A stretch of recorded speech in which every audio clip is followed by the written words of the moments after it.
ఒక దైవజనుడు అంటాడు, a Christian is very powerful on his knees. ఒక క్రైస్తవుడు ఎప్పుడు బలంగా ఉంటాడు అంటే మోకాళ్ళ మీద ఉన్నప్పుడు బలంగా ఉంటాడని ఒక దైవజనుడు చెప్పాడు. బిల్లీ గ్రాహం అనే దేవుని సేవకుడు అన్నాడు, నువ్వు ప్రపంచాన్ని ముందు గెలవాలనుకుంటే ముందు నీ మోకాళ్ళు వంచు అన్నాడు. వృద్ధాప్యం వచ్చేంత వరకు కూడా దైవజనుడు బిల్లీ గ్రాహం గారు మోకాళ్ళ ప్రార్థన చేస్తూనే దేవుని కృపలో వర్ధిల్లుతూ ఉండేవాడు. ఆయన ప్రార్థన చేసే విధానాలు చాలా ఉన్నాయి.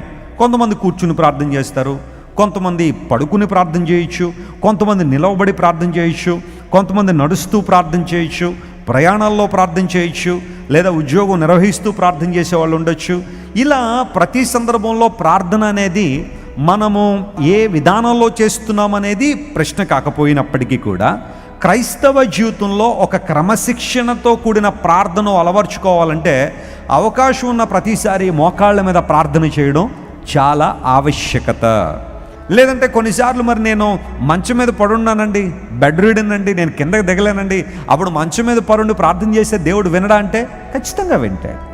ప్రయాణాల్లో ప్రార్థన చేయొద్దా అంటే చేయాలి. అన్ని విధానాల కన్నా నువ్వు మోకాళ్ళ మీద ప్రార్థన ఏం చేయాలి, అలవాటు చేసుకోవాలి.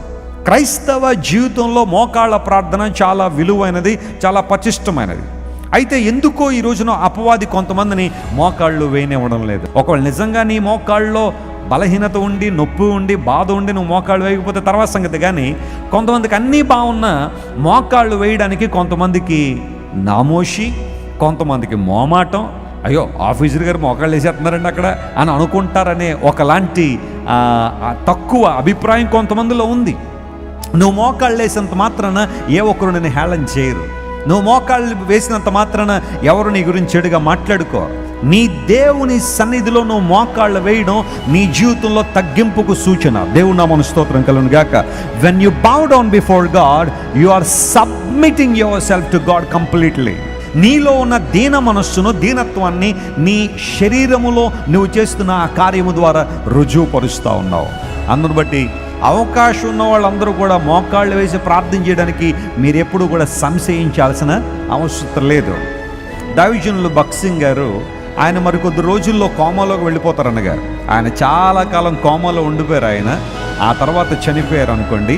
ఆ వెళ్ళడానికి ముందు ఆయన ఒకసారి ఆదివారం ఒక ఆరాధనకు తీసుకొస్తాను, దేవుని మందిరంలో వాక్యం చెప్పడానికి తీసుకొస్తే 4 చేతులు పట్టు తీసుకొచ్చారని నడవలేని పరిస్థితులు ఉన్నారు. ఆయన నడవలేని పరిస్థితుల్లో 4 చేతులు పట్టు రాగానే ఆ పుల్పిట్ మీదకి రాగానే ఆయన అందరి చేతులు వదిలించుకుని అలా తిన్నగా వెళ్ళి ఆయన ఎక్కడైతే కాసేపట్లో ప్రసంగం చేయబోతున్నారో ఆయన వెనకాల ఒక కుర్చీ వేయబడి ఉంటే ఆ కుర్చీ దగ్గర మోకాళ్ళు వేసి దేవుని సన్నిధిలో ప్రార్థన చేయడం ప్రారంభించారు.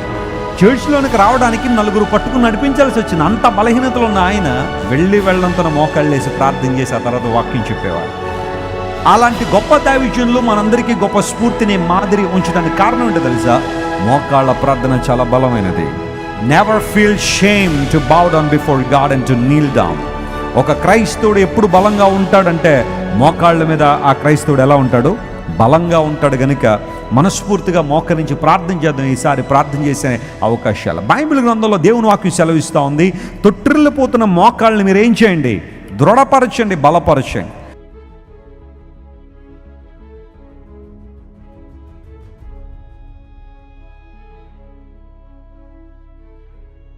John Wesley Foundation, Pastors League of India, Bible Wonders Media Ministries, Christian Doctors Association, Christian Couples Club, Young Holy Team, Christian Employees and Businessmen Fellowship, Shekinah Publications are the various wings of John Wesley International Ministries.